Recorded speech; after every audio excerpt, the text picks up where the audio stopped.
Hello, friends, and welcome to our October of 2025 astrological outlook. I am Jenny Sellers, and I am the creator and founder of True North Empowerment, a holistic, energy based business that provides insight, wisdom, and guidance for anybody who needs a little bit more of that and who doesn't need more of that. Am I right? But let's dive right in. So, we are in October of 2025. October is really one of my favorite parts of the year. The first half of the month, the sun is in Libra, but then around October 22nd, the sun will move into Scorpio. Scorpio is by far my most favorite sign of the zodiac. We'll talk more about that as the video goes on, but really, truly, fall is my favorite time of year. And a lot of the astrology follows nature. The temperatures start to cool down, the leaves kind of start changing color as the trees pull their energy from their branches back to their trunk to allow for energy preservation throughout the impending winter months. And what that means for us is as October continues to proceed, we humans actually do a little bit of the same. We are encouraged as the days get shorter and the nights get longer to really integrate and to pull inward and to really kind of preserve our energy, to go on this beautiful, warm discovery of the self and the changes of the self. And it all is reflected to us right outside our windows. So this is like, I just love it. I love it so much. So, with that, though, this October in particular has a bit of a choppy start, we'll say, especially for our cardinal signs. I haven't spent very much time talking about the different modalities of astrology because it's a little in depth, but cardinal signs are Aries, Cancer, Libra, and Capricorn.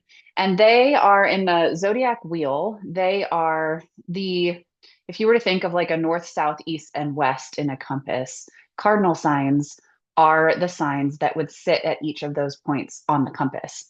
And cardinal signs in general tend to be initiators. They tend to take action swiftly. They kind of form the architecture and the backbone and the structure for the rest of the zodiac.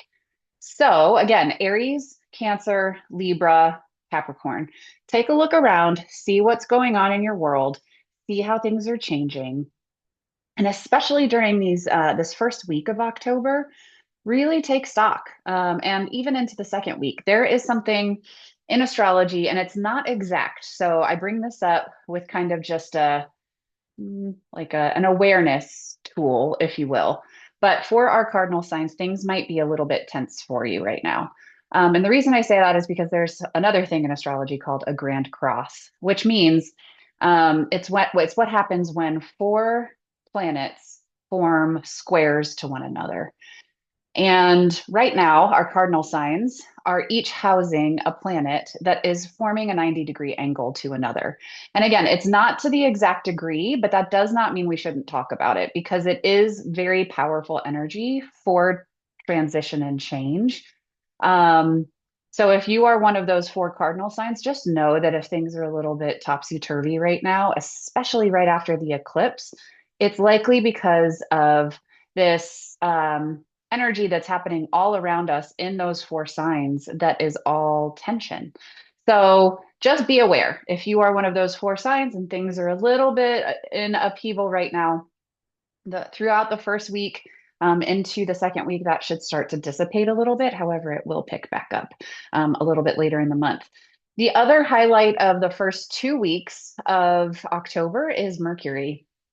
Mercury is transiting through Libra right now. So we could be having lots of thoughts and conversations and ideas about our relationships, the people that we keep around us, how we communicate inside of those relationships, what kinds of communication might we need more of or less of as we go. And so Mercury is really kind of trucking through Libra during the first 2 weeks of the month. And as it does this, it's going to be making several angles to various planets that could be bringing around some version of change in those relationships. So just be aware of that. On October 6th, after eclipse energy, because we still do have some of that. We're in the shadow period of eclipse energy still, after last month's two eclipses, but that is also starting to dissipate. And with this full moon that's happening on October 6th in the sign of Aries, no less, it is a beautiful opportunity for us to really stand firm and look and see about everything that's changed around us since eclipse season has passed and really start to look ahead and to look forward. Aries is the first sign of the zodiac. And so, anytime there's like a big planetary something in Aries, it generally indicates new beginnings, or really kind of putting some of what we've been feeling, putting the pedal to the metal on that. So, October 6th, full moon in Aries, especially new beginnings after that eclipse season.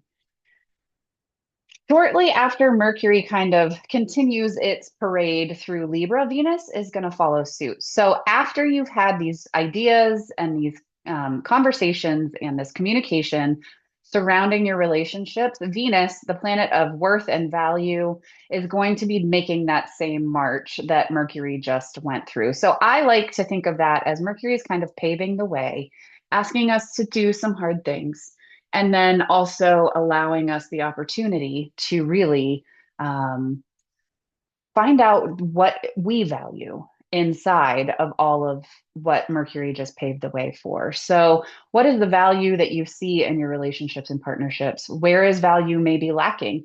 Where is your self value as it pertains to all of this? How can you bring more value to your relationships and partnerships and friendships? What do you need to see more of or less of in order for you to value them more?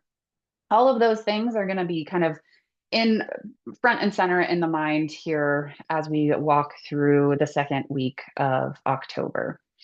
Also, on the 13th specifically, Pluto, the planet of powerful transformation and change, um, turns direct after being retrograde since May 4th.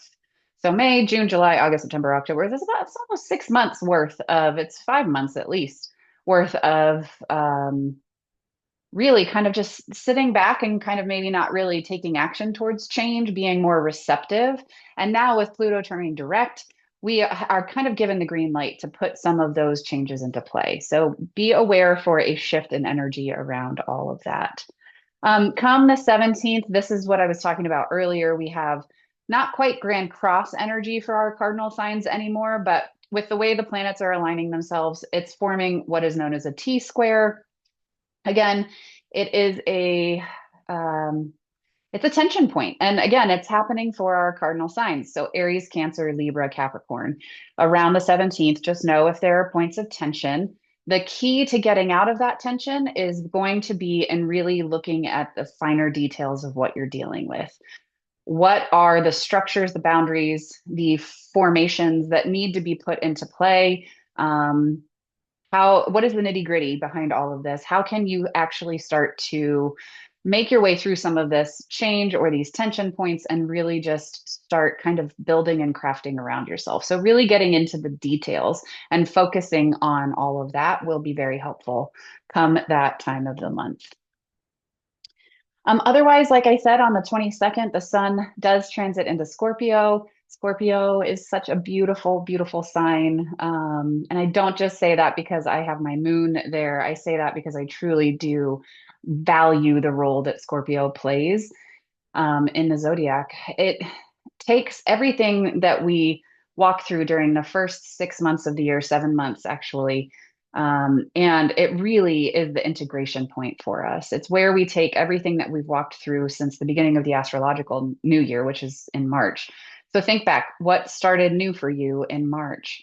And what are the lessons along the way that you've learned? Because come the 22nd and throughout most of 3/4 of the way through November, this is where we really start to dig into all of the lessons we've learned and we figure out a way to alchemize it and to turn those challenges and those hard things into beautiful wisdom for the path ahead. That's what Scorpio does. It alchemizes things, it changes, it takes something hard and it makes it into something that can be utilized for others as we really start to realize like what are the challenges we've walked through, how have I learned, and how can I reach a hand back to help somebody else who's doing or going through the same thing.